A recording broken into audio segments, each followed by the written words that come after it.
जगद्गुरू संतश्रेष्ठ तुकाराम महाराजांनी श्रीमद भगवद्गीतेचा मायबोली मराठी भाषेत समश्लोकी अभंग रचना केली. या ग्रंथाचे नाव अभंग मंत्रगीता. याची आपण ओळख करून घेत आहोत. आता भाग 8 अध्याय 2 याचा प्रारंभ करीत आहोत. अभंग क्रमांक 46 पासून आणि श्लोक क्रमांक 1. आता याची तुकारामाने केलेली अभंग रचना आणि श्लोक याचं वाचन करूया. तम तथा कृपया आविष्टम अश्रुपूर्णा कुलेक्षणम विदितदंतम इदम वाक्यम उवाच मधुसूदन. अभंग बघूया. श्री गुरु व्यासाचा शिष्य सद्विद्येचा धृतराष्ट्र देवाचा तोषदाने बोले राया देवा उघड अपूर्व तरी हे वैभव भोगता होसी. कृपेने व्यापिला सांडित अश्रुला येथे पार्थ भ्याला विषादाने. मग मधुरूपू शांतवी अमुपू शांत व्हाया वपू तुका म्हणे. यात अध्यायाची सुरुवातच करणाऱ्या संजयाचे वर्णन अभंगातून केले. श्री गुरु व्यासांचा शिष्य सद्विद्या प्राप्त केलेला सात्विक विचारांचा परिपूर्ण असा संजय व्यासांनी दिलेल्या दिव्य दृष्टीने रणांगणावरील दृश्य पाहून धृतराष्ट्राला इतिवृत्त कथन करीत आहे. शब्दचित्र सादर करण्यातूनच धृतराष्ट्राला त्याचा बोध होतो आहे आणि ऐकण्याने आनंदही मिळत आहे. बोले राया देवा उघड अपूर्व. राया धृतराष्ट्र बोलतो हे सर्व अपूर्व आणि काय आहे म्हणजे काय, त्याच्या मनात शंका येत असते. आता आपण अपूर्व काय, त्याला काय वाटलं असावं, त्याच्या मनातलं जे काही आहे ते थोडंसं बघूया. पहिलं म्हणजे अंधर धृतराष्ट्राला युद्धभूमीचे वर्णन असं पाहणं आणि डोळ्यासमोर चित्र साकार होणं हेही अपूर्वच आहे. दुसरं म्हणजे राज्य लोभाने एकाच कुळातील एकमेकासमोर शत्रुत्वाने असे हे उभे आहेत. शत्रुत्वाच्या नात्याने आपलं नातं विसरून हेही अपूर्वच आहे. आणि तिसरी गोष्ट शूरवीर अर्जुनाची गलितगात्र अवस्था ही पण अपूर्वच आहे. श्रीकृष्णाचे सारथ्य हेही अपूर्वच आहे. संजयाची दिव्यदृष्टी अपूर्व की कथन कौशल्य अपूर्व हेही सगळं अपूर्वच आहे. सर्व काही अपूर्व आणि यासाठी धृतराष्ट्र याचे श्रेय देवांना देतो. तसं पाहिलं तर हस्तिनापूरच्या सिंहासनाचा अधिकार एका अंध राजास मिळणे व त्याच्या महाराणी पत्नीने अंधत्व स्वीकारणे हेही सर्व अपूर्वच आहे ना. आणि यासाठी संजयाचे कौतुक धृतराष्ट्र करतो.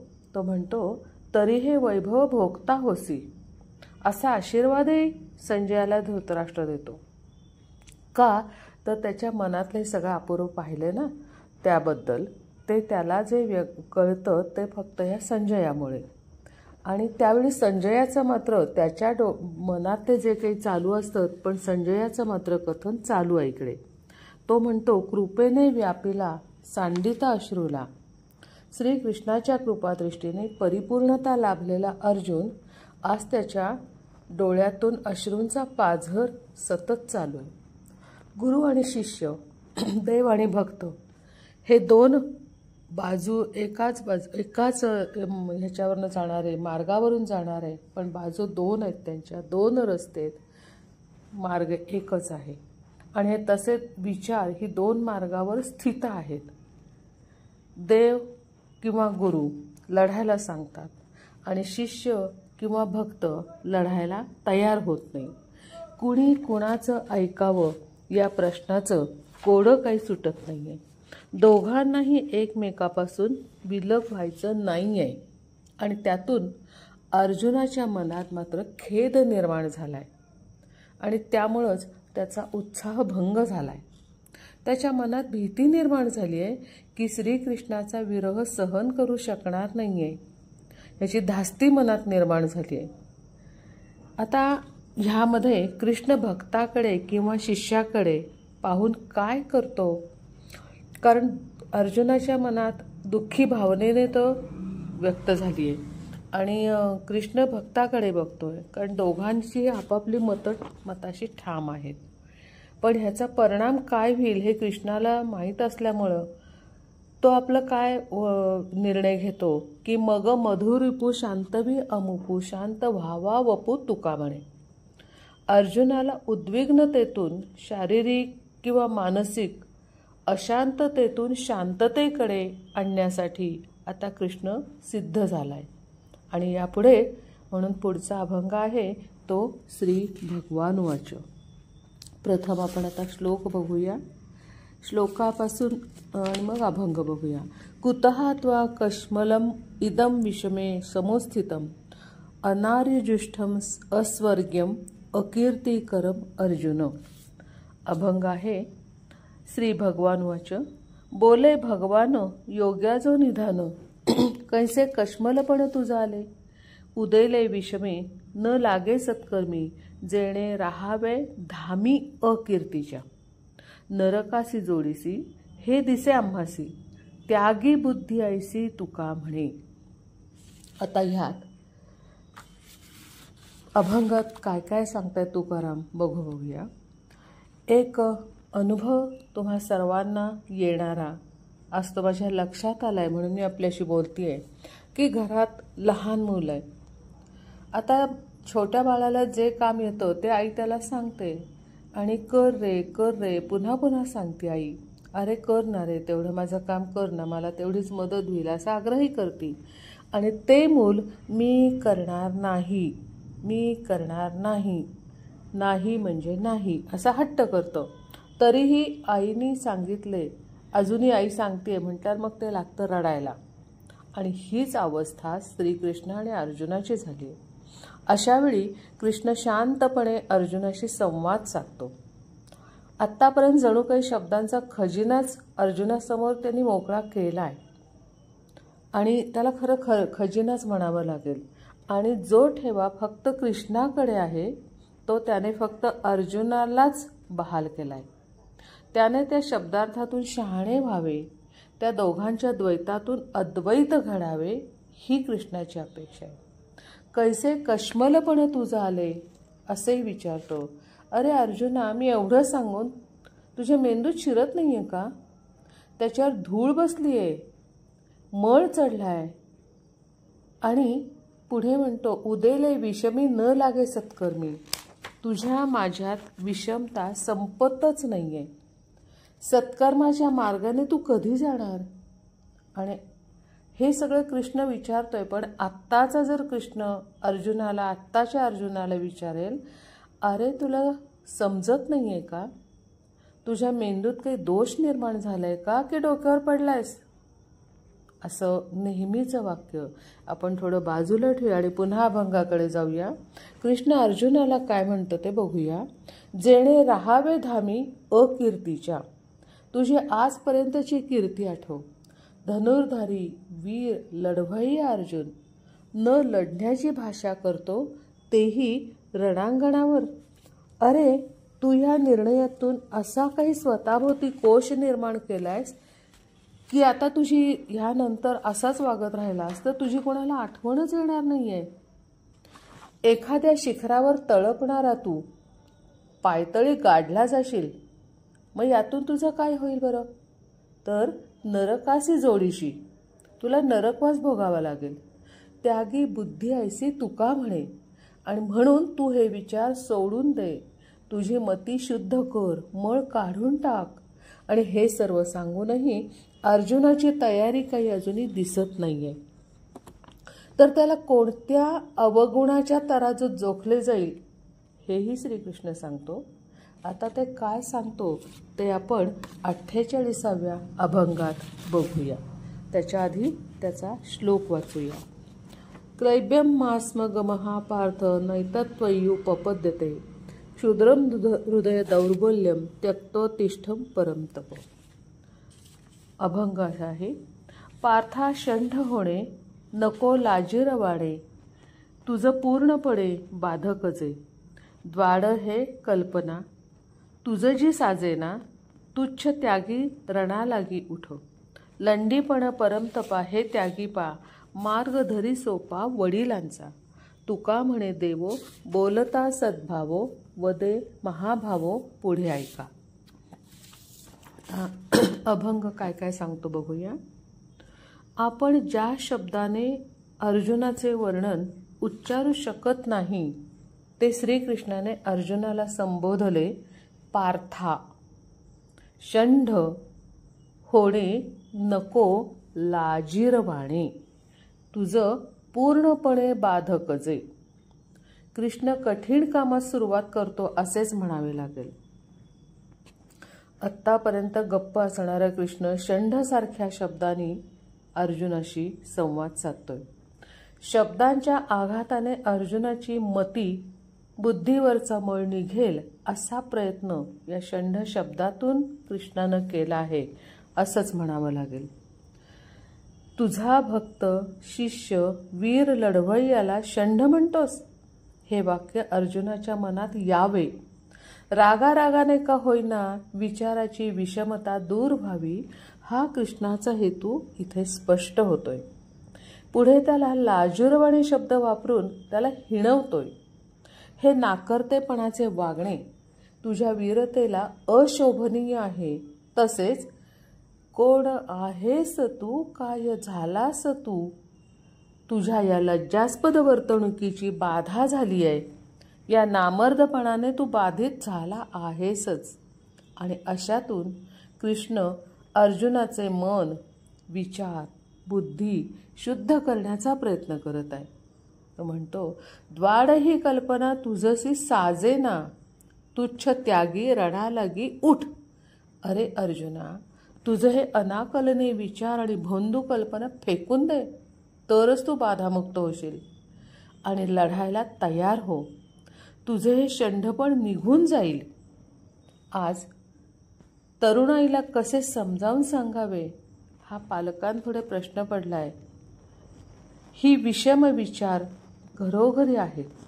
या मुलांना रागवावे का सांगावे, का समजून सांगावं आणि कसं, असे अनंत प्रश्न कसे सोडवावेत हाही एक मोठा प्रश्न घराघरातून, समाजातून, शाळातून, कॉलेजमधून भेडसावत आहे. इथे कृष्णाची भूमिका समजून घ्यायला हवी. अर्जुनासारख्या हट्टी मुलाला तो कसा त्यातून बाहेर काढतोय हे खरोखर विचार करण्याची एक गोष्ट आहे. यामध्ये धाक कसा असावा, वात्सल्य कसे असावे, अशा अर्जुनाला बोलतं कसं करावं, आपण ऐकण्यात सातत्य कसे ठेवावे आणि शांतपणा का आणि कशासाठी हा आवश्यक आहे. अर्जुनाचं मन मोकळं होण्यासाठी भूमिका कशी घ्यावी. द्वैत भावानं दोन रस्ते दोघांसाठी बनले असतात, पण अंतर न वाढवता पुढं कसं जायचं दोघांनी मिळून, हट्टीपणा कसा सहन करायचा आणि मानसिकरित्या खचलेल्याला कसं उभं करायचं, त्यासाठी मानसिक भूमिका कशी असावी. आता या ठिकाणी म्हणजे हे सगळं ह्या दोघांनाही तोल कसा सांभाळावा, ह्या सगळ्यात न जाताना मनाचा निश्चय, नेमकेपणा हे पण त्याच्यापर्यंत कसं पोचवावं, हे सर्व करण्याची मर्यादा संपली की पालक म्हणतात, तू आणि तुझं नशीब. असं म्हणून जर हे कर्म इथं थांबवलं, सोडून दिलं, तर मग त्यासाठी आत्तापर्यंत सोसलेलं मनाचं दुखणं वाढत जातं आणि त्याचे परिणाम नको ते ऐकावे लागतात, भोगावे लागतात, सहन करावे लागतात. यापेक्षा आज आपण इथं कृष्णाची भूमिका समजून घेणं अतिशय आवश्यक आहे. आता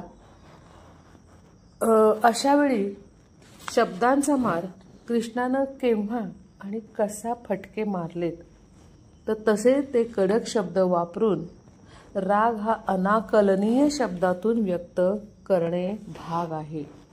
तेही जिव्हारी लागणारे असावेत. आता असे शब्द स्वतःबद्दल ऐकावे लागणे ही सुद्धा अशा पालकाला म्हणा किंवा विद्यार्थ्यांना म्हणा, षंढ, लाजिरवाणे, लंडीपण, बाधक अशा शब्दातून कृष्णाने जसे अर्जुनाला झापायला सुरुवात केली, तशाच पद्धतीने पालकांनीही त्या पद्धतीनं बोलायला हरकत नाही असाही याचा अर्थ निघतो.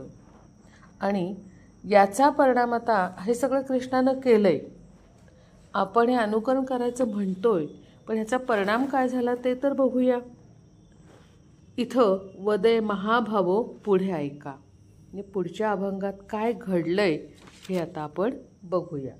त्यासाठी आता पुन्हा श्लोक आणि अभंग 49 क्रमांक हे बघूया. आता यामध्ये श्लोकातूनच काय सांगितलं जातं आहे आणि अभंगात तुकाराम काय म्हणतात दोन्ही गोष्टी पाहायला हव्यात. कथम भीष्मम अहम संख्ये द्रोणम च मधुसूदन इषुभिः प्रतियोत्स्यामि पूजार्हौ अरिसूदन. आता अभंग. कैसा भीष्म द्रोणा भांडो जगत जीवना ज्यासी बोलवेना विपरीत त्यासी बाणवरी वर्षोनी समरी पांडू धरेवरी घडे कैसे तुका म्हणे माया जीवी झोंबलिया विसरला क्रिया कौरवांच्या. आता ह्यात पुन्हा म्हणजे तेच पुन्हा सांगतोय आपल्याला कोण? अर्जुन. खरोखर म्हणजे काय त्या कृष्णाची भूमिका ही खरंच पाहायला हवी की अशा वेळी शांत राहणं तुमच्या आमच्या पालकांना जमलं असतं का हो? बघूया आता तुकाराम काय म्हणतात. या अभंगात अर्जुन श्रीकृष्णाने त्याला मारलेले शाब्दिक फटके ऐकलेच नाहीत की समजले नाही असं अर्जुनाकडे बघून कृष्णाच्या मनात आलेलं असणार. आणि अजूनही अर्जुन श्रीकृष्णाच्या सूचना नाकारण्याच्याच मूडमध्ये. मायेने घातलेला वेढा अजून सुटलेला दिसतच नाहीये. अगणित वेळा युद्ध नाकारूनही कृष्ण युद्ध कर या शब्दातून मला मुक्त करत नाही, म्हणजे याचा मी नक्की विचार केला पाहिजे असंही अर्जुनाच्या मनात अजिबात आलेलं नाही आहे. म्हणजे त्याच्या मनाला विचार शिवलेलाच नाही आहे. उलट स्वतःचेच कौतुक करायचं अजूनही अर्जुन थांबत नाही आहे. आणि म्हणून पुढं म्हणतोय, माझे पितामह भीष्म गुरुवर्य द्रोणाचार्य यांच्यासमोर नम्र भावाने उभं राहणे, त्यांची सूचनाप्रमाण मानणे किंवा त्यांना कधीही उलट प्रश्न विचारायचा नाही आणि अशांना युद्धात बाण मारून मी जमीनदोस्त करू असे सांगणाऱ्या अर्जुनाला ही कल्पनाही सहन होत नाहीये. मायेच्या पाशात अडकलेला अर्जुन कौरवांची दुष्कृत्ये पूर्णपणे कसा बरं विसरलाय? आता साधारण ही अशी काही दुष्कृत्य आहेत की ती विसरणं अवघड आहे. पहिलं म्हणजे भीमाला विष घालून ठार मारण्याचा प्रयत्न, द्रौपदीचे राजसभेतील वस्त्रहरण किंवा लाक्षागृहात मारण्याचे जाळण्याचे असो, कितीतरी जिव्हारी लागलेले प्रसंग अर्जुन कसा काय विसरला? आणि युद्धाचे कारण, युद्धाची पार्श्वभूमी त्याला आठवत नाहीये का? राज्य आपल्याला जिंकून घ्यावं लागणार आहे, ते सहजपणे हक्क आणि अधिकाराच्या न्यायाने मिळणार नाही हेही अर्जुन विसरला का? अभंगात हेच सांगतात, तुका म्हणे माया जीवी झोंबलिया विसरला क्रिया कौरवांच्या. यापुढे अर्जुनाला वेढलेली माया काय म्हणते ते पुढच्या अभंगात बघूया. आता आपण अभंग क्रमांक 50 श्लोक आधी बघूया. गुरुन अहत्वा हि महानुभावान श्रेयः भोक्तुम भैक्षम अपि इह लोके हत्वा अर्थकामान तू गुरुन इह एव भुंजीय भोगान रुधिरप्रदिग्धान. अभंग बघूया. न मी मारी गाया वडिला गुरुते भिक्षा खाणे माते श्रेय वाटे द्रव्य लोभे घात करावया लोकी जेणे सर्वामुखी निंद्य व्हावे यांच्या रक्ते भोग माखुनी भोगावे भक्षी मांसासवे मद्य जैसे नको रे दयाळा घालूया अकर्मी सुखी तुझे नामी तुका म्हणे. आता यातही पुन्हा अभंग काय सांगतो आपण समजून घेऊया.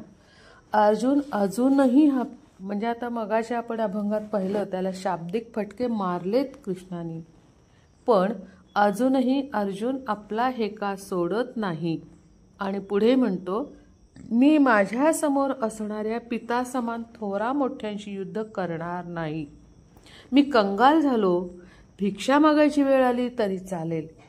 युद्धापेक्षा यातच मला श्रेयस्कर आणि औचित्यपूर्ण कर्म वाटते. द्रव्य किंवा राज्यलोभासाठी थोऱ्या मोठ्यांचा घात करण्याने माझी प्रतिमा निंदनीय होईल. मी दोषी ठरेन. यामुळे माझी प्रतिष्ठा लयाला जाईल. अभंगातून अर्जुन अजूनही तेच सांगतोय की द्रव्य लोभे घात करावया लोके, जेणे सर्वांमुखी निंद्य व्हावे. आणि यानंतर पुढे म्हणतोय, यांच्या रक्ते भोग माखुनी भोगावे, भक्षी मांसासवे मद्य जैसे. याच रक्ताने माझे सुखासन माखलेले मला दिसतंय. मद्य मांसाचे भक्षण करण्यासारखा एक अकर्मी का मला बनवतेस तू? हे दयाळू श्रीकृष्णा, यापेक्षा तुझ्या नामस्मरणातच माझे सुख आहे हे तू समजून घे ना.